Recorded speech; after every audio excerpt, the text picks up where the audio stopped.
तो आज हम लोग जिस एनिमे के बारे में बात करने वाले हैं उसमें सब कुछ है। उसमें एक्शन भी है, रोमांस भी है, फाइट भी है। उस एनिमे में सब कुछ है। और एनिमे का नाम है my wife is a demon queen. तो सबसे पहले सीन में हम लोग देखते हैं कि एक बंजर जगह को दिखाया जाता है और वहाँ पे एकदम से एक मॉन्स्टर जो है आके दमक जाता है। उस मॉन्स्टर का नाम होता है एंचेंटेड ऑक्टोपस। उसकी क्लास सॉफ्ट बॉडी है और उसका डेंजर लेवल भी होता है। और वहाँ पे वो आके तबाही मचाने लगता है। तभी हम देखते हैं कि पीछे से एक और लड़का आ जाता है जो एकदम से उसको ऑक्टोपस के ऊपर अटैक कर देता है और एकदम से वहाँ पे आग का गुब्बारा निकल जाता है। तो हम जानते हैं कि वो लड़का जो है आग से खेल सकता है और उस पर अटैक कर देता है और वो बहुत ज़्यादा अटैक करने लगता है। और उसके बाद हम देखते हैं कि जो हमारा मॉन्स्टर है उसके ऊपर वो अटैक लड़का कर देता है और फिर बोलता है कि यार इसकी स्किन तो बहुत ज़्यादा सॉफ्ट है। मतलब मैं इस पे आके पंच मारे जा रहा हूँ, मारे जा रहा हूँ, लेकिन ये सारे के सारा मेरा अटैक जो है अब्जॉर्व कर ले रहा है। और एकदम से हम देखते हैं कि जो मॉन्स्टर होता है वो उस लड़के पर अटैक कर देता है और वो दूर जाके गिरता है। और फिर लड़का बोलता है कि यार मैं खाली अपना बचाव भी कर सकता हूँ यहाँ से, मैं उस पर अटैक नहीं कर पा रहा हूँ। और एकदम से फिर हम देखते हैं कि वहाँ पे एक दूसरी लड़की आकर उसको बचा लेती है। इसमें वो लड़की आके बोलते हैं कि एक तरफ हो जाओ। लड़का बोलता है यार थैंक यू सो मच, तुमने मुझे बचा लिया। और हम देखते हैं कि वो लड़की के अटैक से उस मॉन्स्टर का जो हाथ है वो कट चुका होता है। लेकिन हम फिर देखते हैं कि उसके हाथ जो कटा है उसमें से फिर दोबारा से हाथ और निकल आता है। तो फिर लड़का बोलता है कि हमारे जितने भी अटैक हैं वो इसके आगे कुछ भी नहीं है क्या। तभी हम देखते हैं कि वहाँ पर एक और हमारा एनिमे आ जाता है, बंदा आ जाता है जो हमारा शायद एमसी है, यानी हमारा मेन कैरेक्टर है। वो कहता है जैसे फिजिकल अटैक इस पे काम ही नहीं कर रहे हैं तो हम लोग कुछ और अलग तरीके से काम कर सकते हैं। और हम देखते हैं कि लड़का बोलता है कि चलो इसका मतलब है ये वक्त आ गया है। और फिर हम देखते हैं वो लड़की बोलती है अरे चुप हो जाओ तुम। फिर जो हमारा मेन कैरेक्टर शायद होने वाला हमारा मेन कैरेक्टर आता है और वो कुछ इंचेंटेड वगैरह करता है। और उसका इंचेंटेड का नाम होता है गॉड्स एम्पावरमेंट। और वो देखता है कि वो 9th लेयर की चेन जो है बना देता है अपने उस पावर से। और वो चेन जो है वो उस मॉन्स्टर है उसकी तरफ जाने लगती है और वो चेन उसको पूरी तरीके से जकड़ लेती है। हम लोग देखते हैं कि उस 9th लेयर चेन से हमारा वो जो मॉन्स्टर है वो पूरी तरीके से जकड़ में उनकी आ जाता है और वो पूरी तरह से जकड़ा हुआ दिखाई देता है। उसके बाद हम देखते हैं कि हमारा एमसी फिर से अपना जो उसका वेपन है उसको मारता है और शायद उसमें से वो इलेक्ट्रीफाइंग करने की उसकी कोशिश कर रहा है। और हाँ फिर वही होता है कि वो जो चेन की जकड़ी उन सब में बिजली के करंट दौड़ा देता है, जो कि हमको दिखा देता है चैनों में किस तरीके से बिजली का करंट जो है दौड़ रहा है। और वो सारा करंट जाके हमारा जो मॉन्स्टर है उसको लगता है और उसकी धज्जियाँ उड़ जाती हैं।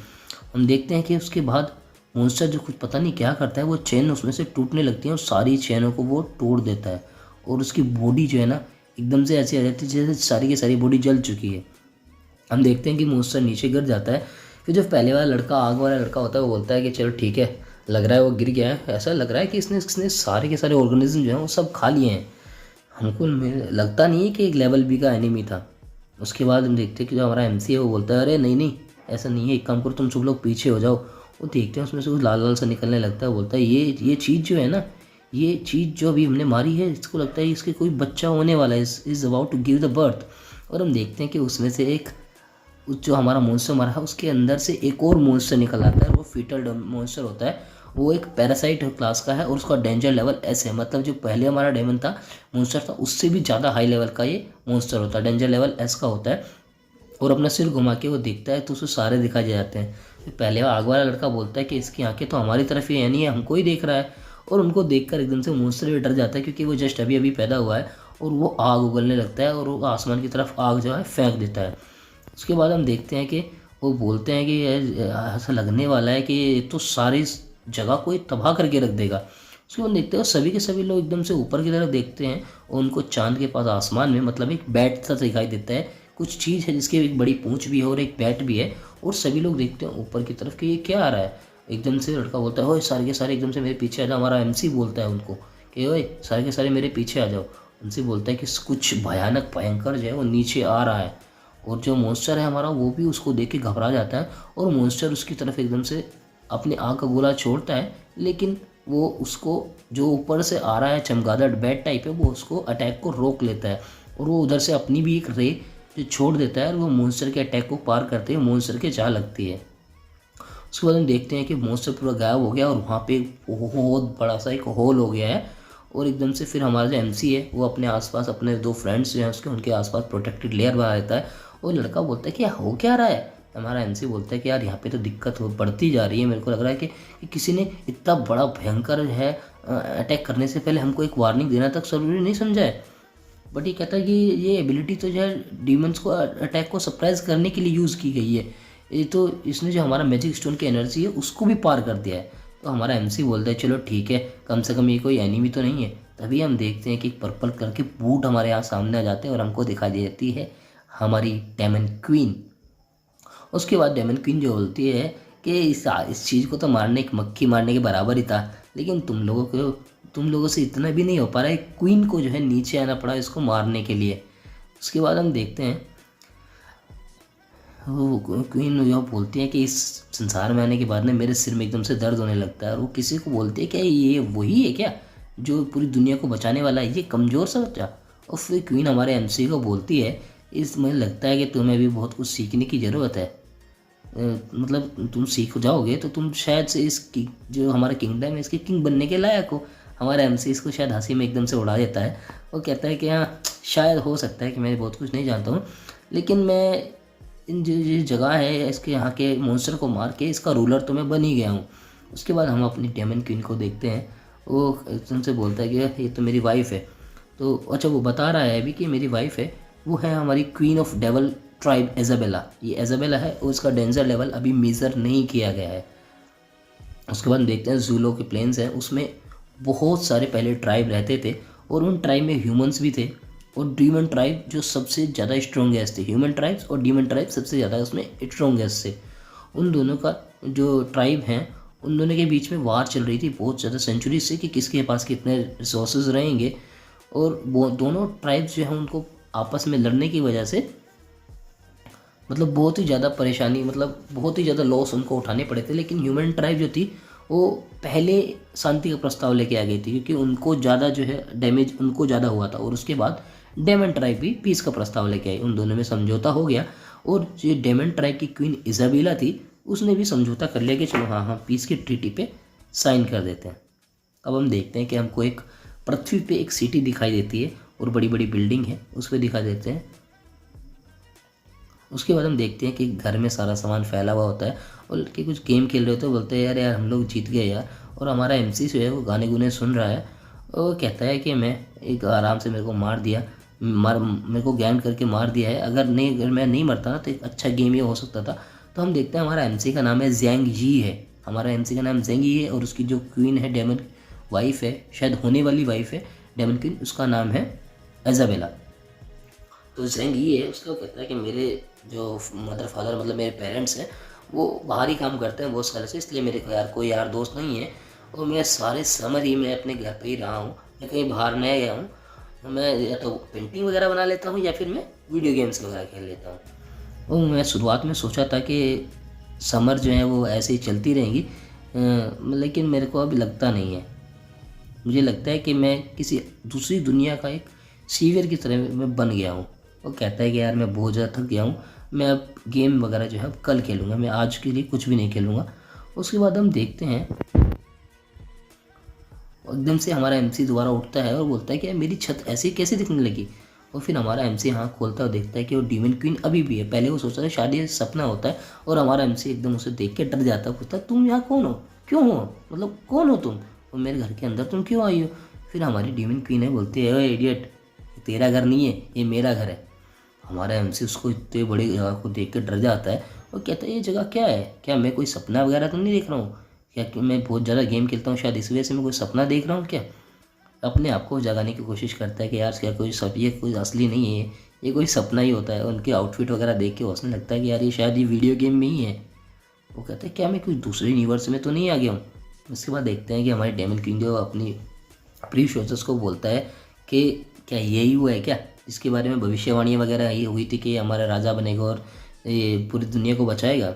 उसके बाद उनका जब प्रीस्ट होता है वो कहता है कि हाँ ये एक भविष्यवाणी इसी बारे में हुई थी कि ये ही है जो मैजिक रिंग को पहन सकता है, और मतलब ये ऐसा ही है जैसे क्वीन को भी चूज़ किया जाता है, ये भी ऐसा ही है। एकदम आराम से बोलता है कि किस रिंग की आप लोग बात कर रहे हो। वो एकदम से अपने गले में से रिंग निकाल के दिखाता है कि क्या तुम इसी रिंग की बात कर रहे हो। वो रिंग दिखाता है तो एकदम से बोलते हैं हाँ यही रिंग, ये मैजिक वाली रिंग। और इज़ाबेला अपनी हाथ में देखती है कि हाँ ये देखो मेरे हाथ में भी इसके जैसी ही एक रिंग है। और इज़ाबेला उसके गिरबान से पकड़ के बोल लेती है कि अगर तुम ही वो चूजन वन हो ना तो मुझे तुम्हारे अंदर कोई भी मैजिक क्यों दिखाई नहीं देता है। क्योंकि अगर तुम चूजन वन हो तो मुझे तुम्हारे अंदर दिखाई देना चाहिए। और कहता है इज़ाबेला एकदम से बोलती है और तुम ह्यूमन ट्राइब के हो वैसे भी। तो वो हमारा एमसी बोलता है कि मैं कुछ नहीं समझ पा रहा हूँ कि तुम क्या समझ रहे हो। मैंने तो इसको जो रिंग के बारे में तुम बात कर रही हो मैंने इसे कि गली नुक्कड़ के एक दुकान से ख़रीदा था। तो इज़ाबेला एकदम कहते हैं तो यार तुमने इसे ख़रीदा था। तो अपने प्रेस की तरफ बोलती है कि क्या समनिंग इस फ़ैल में कुछ गलतियाँ वगैरह तो नहीं हो गई, तुमने किसी गलत बंदे को तो समन नहीं कर लिया है। तो कह रहा है कि मैंने इसको किसी बेकार से किसी मतलब बिना काम के इस आदमी को इंसान को ह्यूमन ट्राइब वाले बंदे को बुला के मैं कैसे गलती कर दिया हूँ, मतलब मैं कैसे उसको बुला लिया हूँ। ह्यूमन ट्राइब्स बोलती है कि जो समनिंग स्पेल था ना वो बिल्कुल सही हुआ है और यही है जो तुम्हारे ह्यूमन ट्राइब को ख़त्म होने से बचा सकता है। हमारा हमसे फिर एकदम बोलता है कि क्या तुम लोग मुझे बता सकते हो ये क्या हो रहा है, तुम किस तरीके के लोग हो। हमारे जो डीमन क्वीन है फिर वो बोलते हैं बद्दे आदमी सुन ले जरा, मैं 7th descendant to demon tribe की, मेरा नाम है इज़ाबेला ओसा। उसके बाद हम देखते हैं वो अपनी कहानी सुनाने लगती है कि ये वही दिन है जिस दिन मैंने पीस ट्रीटी साइन की थी डीमन के और इंसानों के बीच में। तो किसी ने नहीं सोचा था कि हाई कमांडर लिलियन जो है और जो ये भद्दे से इंसान जो है वो सीक्रेट एग्रीमेंट कर रहेंगे, मतलब मेरे से इन्होंने साइन करवा लिया। और जो हाई कमांडर लिलियन था और सिल्मी ये थे इंसान थे उन्होंने एक सीक्रेट एग्रीमेंट बना के रखा था कि वो लोग डेमन क्वीन के ऊपर अटैक कर देंगे, मतलब जब वो अनार्म्ड होगी। तो उन्होंने इस तरह का एक एग्रीमेंट बना के रखा था।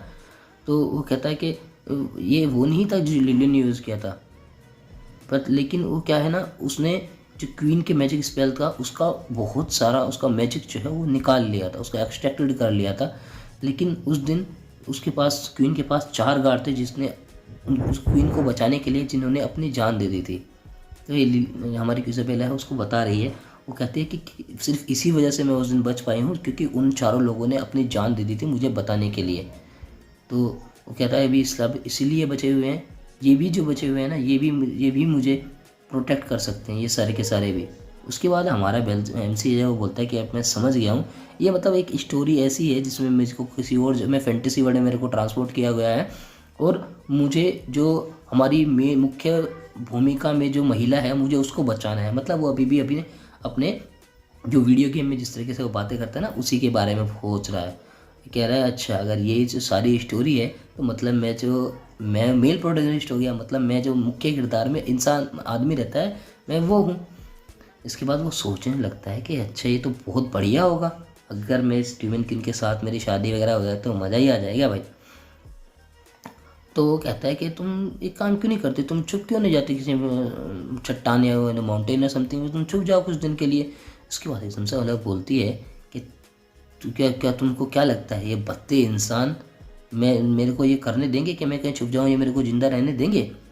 तो उनमें से उनका कमांडर जो इज़ाबेला की उसमें से एक कमांडर बोलते हैं कि वो हमको पहले भी हमारा पीछा कर रहे थे, इसीलिए तो हम यहाँ पे सराउंडेड हो गए हैं, इसलिए तो हम लोगों को उन्होंने घेर लिया है, भागते भागते तो हमको घेरा है। और उस पर चिल्लाने लगती हैं।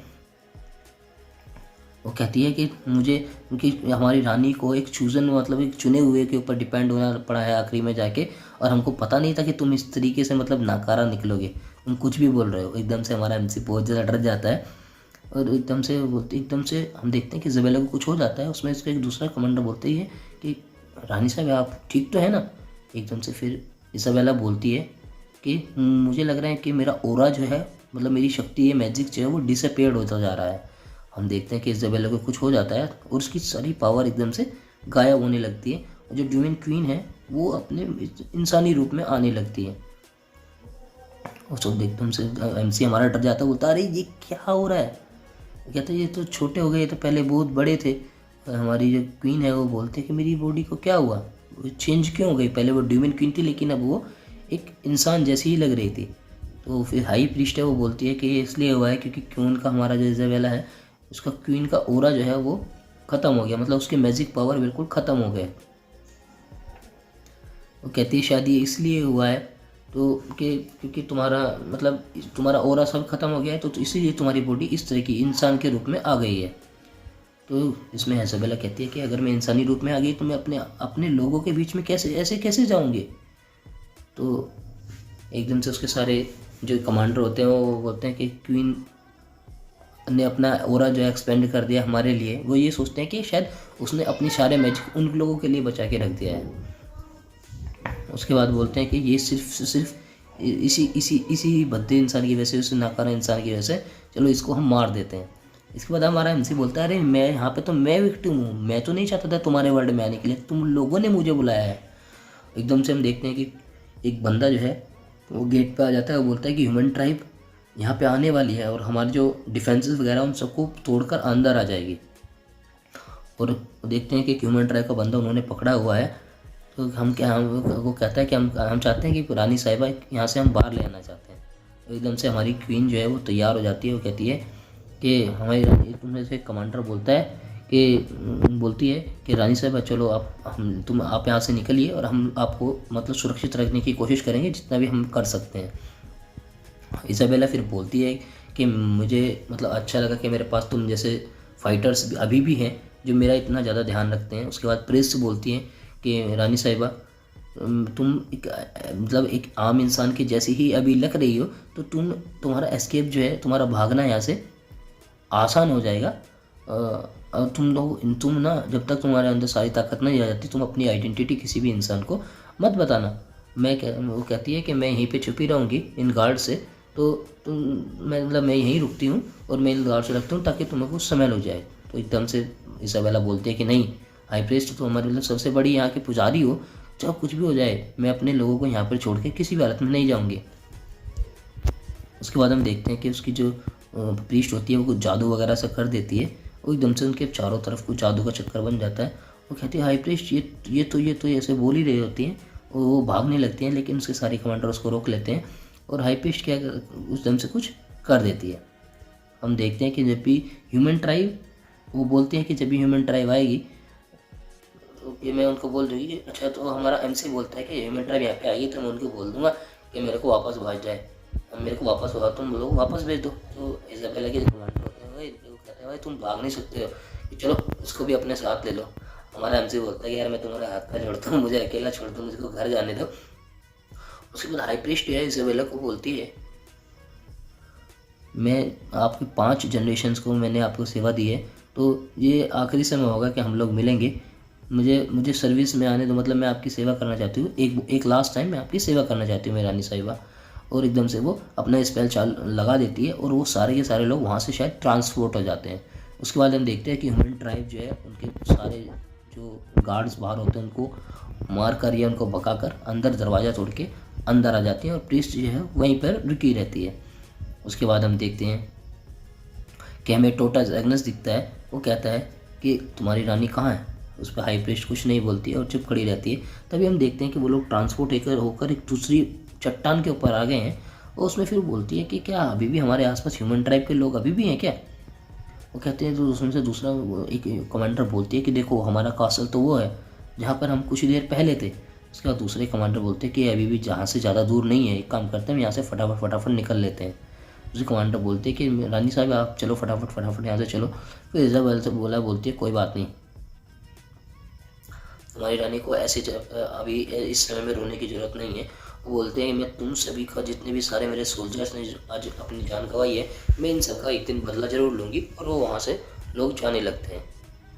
तभी हम देखते हैं कि पीछे भी ह्यूमन ट्राइब वाले होते हैं और वो बोलता है कि हमने जो बाकी बचे हुए ह्यूमन ट्राइब के कुछ मतलब सोल्जर्स हैं उनको ढूंढ लिया है।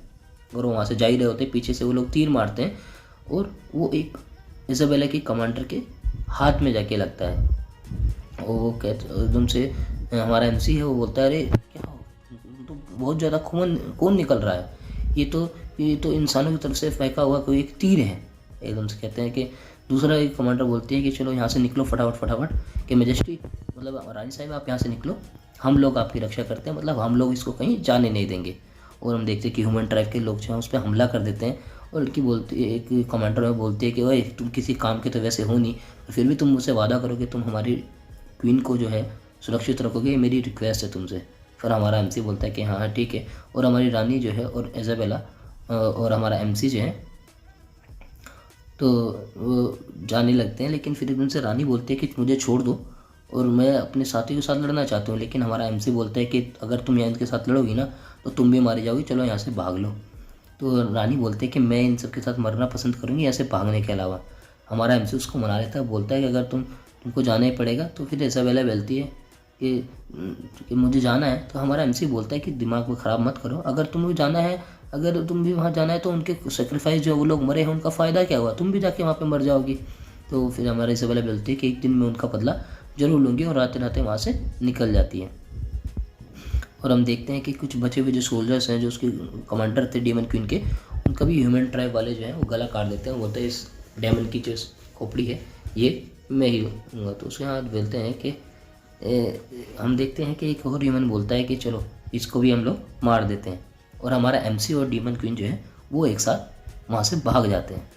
उसके बाद देखते हैं कि हम एक और आगे से दोनों भाग रहे होते हैं, तभी एक आदमी से आगे से एक आदमी एक और आ जाता है। तो हमारा एमसी बोलता है कि क्या हो गया यार, और देखते हैं कि इसाबेला और हमारे एमसी को हर जगह से घेरा हुआ होता है। उसके बाद वो बोलता है अरे ये दोनों तो इंसान है, ये मतलब उनकी जो कपड़े वगैरह हैं वो इंसान लगते हैं, मतलब देखने में थोड़े अजीब लग रहे हैं। लगता है कि डेमन क्राइब के स्लेव्स वगैरह होंगे, मतलब नौकर वगैरह उनको बना के रखा होगा।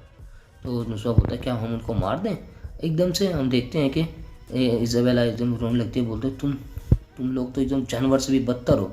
और उसको मारने के लिए चलती है, लेकिन एकदम से हमारा एमसी जो है उसको लेता है, कि कहता है कि अपने लोगों को देखकर ही थोड़ा ज़्यादा एक्साइटेड हो गई थी। तो दूसरा आदमी बोलता है कि मैंने सुना है कि डेमन ट्राइब के लोग स्लेव्स वगैरह रखते थे, कि तुम लोग उन्हीं में से कुछ हो ना। तो कहता है कि अगर ऐसा है तो कोई बात नहीं है। मैं तो कहता है कि अगर ये डेमन क्वीन में से है ना तो मुझे फ़र्क ही नहीं पड़ता कि ये मरे या जिंदा रहें। उसके बाद मेरा मुंशी सोचता है कि यार यह आदमी तो बहुत ही ज़्यादा खतरनाक है, ये अपने जैसे लोगों को मारने के लिए भी तैयार है। एकदम से उसका सिर झुका देता है और बोलता है कि मिस्टर आपने सब कुछ गलत ही समझ रहे हो आप, हम ब्रेन वॉश वगैरह कुछ नहीं हुए हैं, हम लोग तो उनके स्लेव्स वगैरह, हम लोगों तो उन्होंने स्लेव रखा हुआ था, तो हमको प्लीज़ जाने दो यहाँ से। इसाबेला उसको बोलती है कि तुम मेरी जैसे एक महारानी को अपने मतलब पैरों पे कदम पे झुका रहे हो, मैं तुमको जान से मार दूँगी। हमारा एमसीओ बोलता है कि ओए रिस्पेक्ट वगैरह की यहाँ पे बात मत कर अभी, ठीक है। इस करंट स्टेट में तुम अभी लड़ाई भी नहीं कर सकते, तुम्हारे पास कोई पावर वगैरह कुछ नहीं है। थोड़ी देर के लिए चुपचाप बैठ जाए ताकि हम लोग सब लोग जिंदा रह सकें। वो कहता है कि तुम अपने लोगों का बदला तभी ले पाओगी तब तुम जिंदा रहोगे, तुम्हारे कोई पावर नहीं है, तुमको 1 मिनट में मार देंगे। फिर हमारा एमसी बोलता है कि इसको बहुत ज़्यादा धक्का लगा हुआ है, ये समझती है कि ये क्वीन है।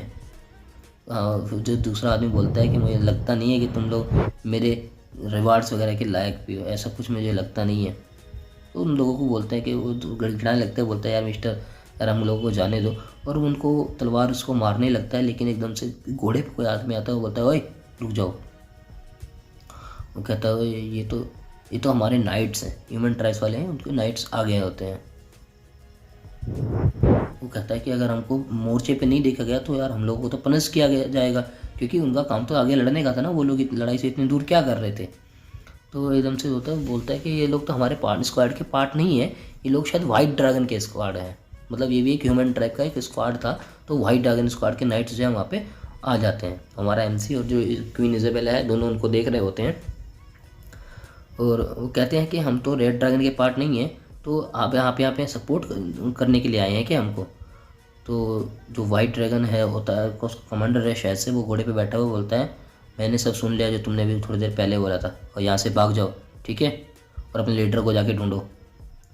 मैं ऐसा दिखाऊंगा कि मैंने कुछ यहाँ पे देखा ही नहीं जो तुम लोगों ने किया है। पर दूसरा एकदम से जो हमारा एक आर्मी का ह्यूमन ट्राइब का बंदा है वो बोलता है रेड ड्रैगन वाले का, कहता आप तो लीडर हो, मैं तो जानता हूँ वाइट ड्रैगन स्क्वाड के लीडर हो, कि मैं जानता हूँ कि तुम वाइट ड्रैगन जो स्क्वाड है उसके लीडर हो, लेकिन वाइट ड्रैगन स्क्वाड के पास इतने राइट्स नहीं है जितने रेड ड्रैगन के पास हैं।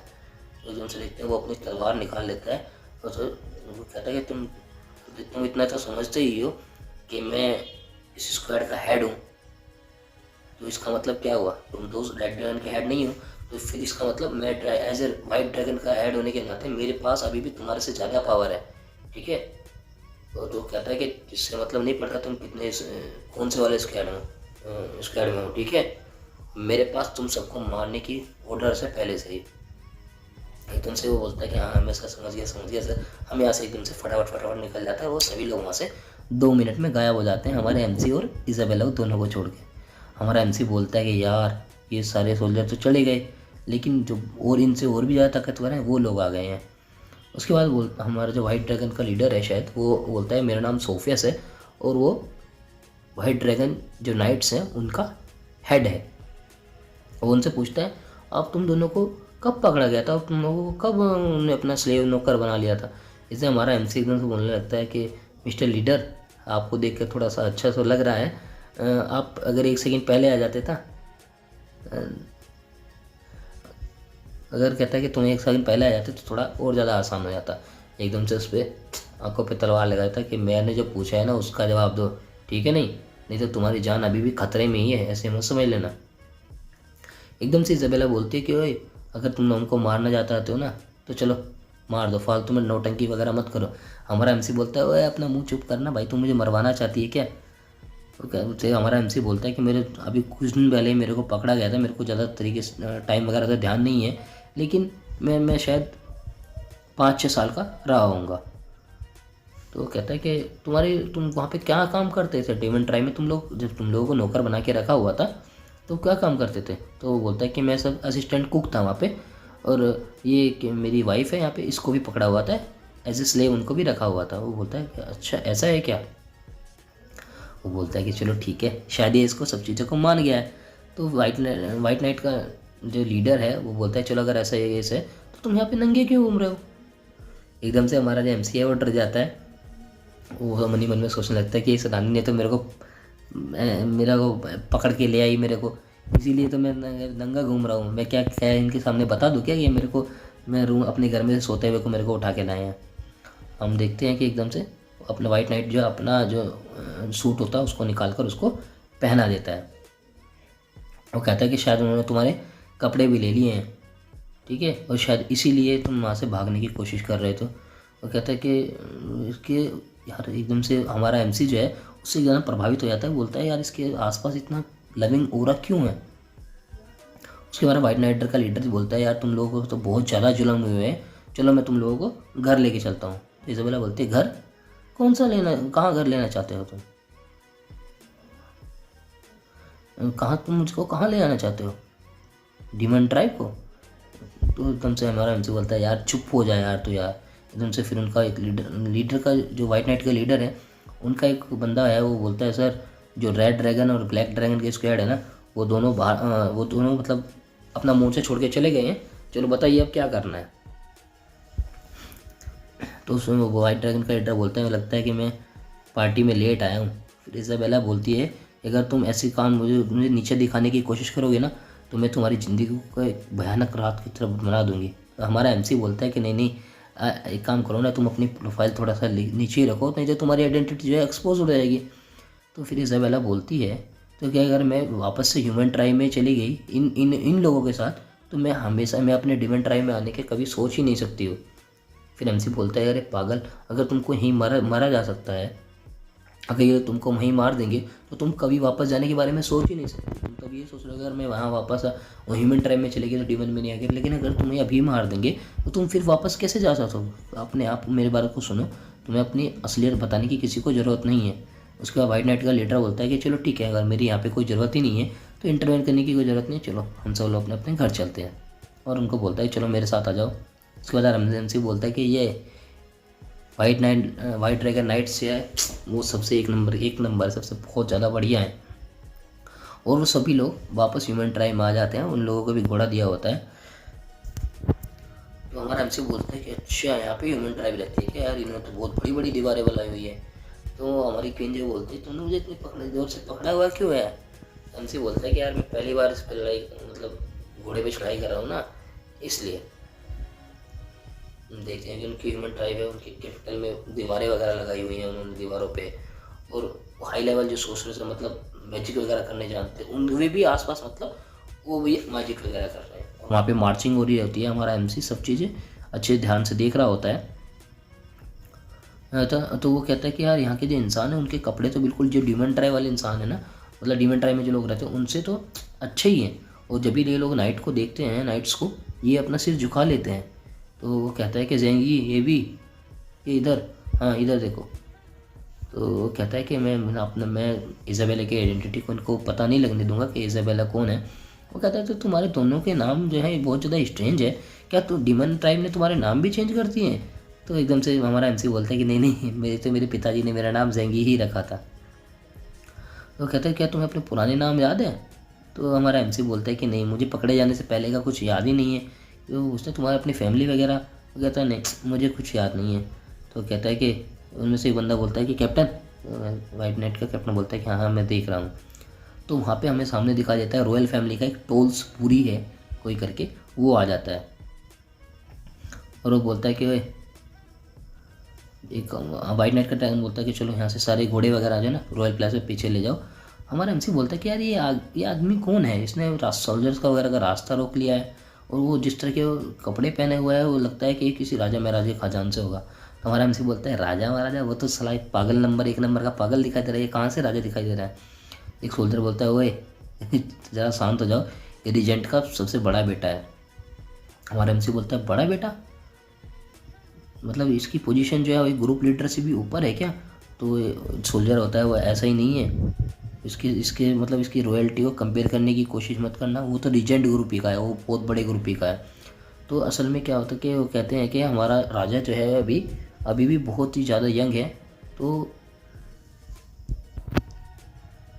उसके जो पुराने राजा थे उसके सारे राइट्स जो है उसको मिल गए हैं, और उसी ने बोला है कि जो करंट अभी रीजेंट है वो उसको सपोर्ट करे तब तक, मतलब जब हमारा राजा जब तक बड़ा नहीं हो जाएगा। तो इसका मतलब भी कमांडर जो मेन कमांडर जो है वो रीजेंट ही है। रीजेंट के पास इस समय जो राजा है उससे भी ज़्यादा ताकतवर है। वो कहते हैं कि जो रीजेंट है उसके पास सबसे बड़ी सेना है, सबसे स्ट्रॉन्गेस्ट सेना है। और वो कहते हैं कि वो ये मानते हैं कि वो सभी से सबसे ज़्यादा ऊपर इस समय रीजेंट ही है। तो हमारी इज़ाबेला बोलती है कि इसके बारे में ऐसा क्या, मतलब क्या खास क्या है? तो ये अगर ये अच्छा कि अगर वो ये रीजेंट की वजह से नहीं होता ना, रीजेंट की वजह से ही मेरी पावर गई है। तो अगर मेरी पावर नहीं गई होती ना तो रीजेंट मतलब मेरे आगे कुछ टिकता नहीं था, मैं तो डीमन क्वीन हूँ ना। एकदम से वो बोलता है कि यार इसे बोल दो कि कुछ भी बोलने से मतलब ना बोले कुछ भी ये, नहीं तो हम सबके धड़ ये सर से अलग करवा देगा। तो हमारा एमसी बोलता है मतलब अच्छा ठीक है अब ये कुछ नहीं कहेगी, मैं उसको मारूँ अगर ये कुछ बोलेगी तो। हम देखते हैं वाइट ड्रैगन का हमारा लीडर जो है वो उसको योर हाइनेस बोल के ग्रीट करता है, और वो जो टोरी है वो बोलता है कि मुझे लग रहा है कि जिस समय हम गेट दरवाजे खुले थे मुझे लगा मेरे शायद पिताजी आए होंगे, लेकिन ये तो वाइट ड्रैगन टीम के कुछ यूजलाग लोग हैं और ये तो ऐसे ही हैं। मैं तो एक वेलकम पार्टी भी रखी हुई थी पर ये लोग, मतलब वो बोलता है कि अच्छा मेरे पास कुछ चीज़ें हैं जो मैं नहीं समझ पा रहा हूँ। तो फिर वाइट ड्रैगन का जो कमांडर होता है सोफियस, वो बोलता है कि जो मतलब राजा हैं उन्होंने मेरे को भेजा था, वाइट ड्रैगन टीम को आउट भेजा था कि किसी भी तरह का एग्रीमेंट वगैरह है वो डीमन ट्राइब के साथ साइन करने के लिए। वो मन ही मन में सोच रहा होता है। वो बोलता है कि ये एक मतलब हमसे एक जगह आगे क्यों रहता है, कि कहीं भी एग्रीमेंट वगैरह कहीं होता है तो वो सबसे पहले आगे चला जाता है, ऐसा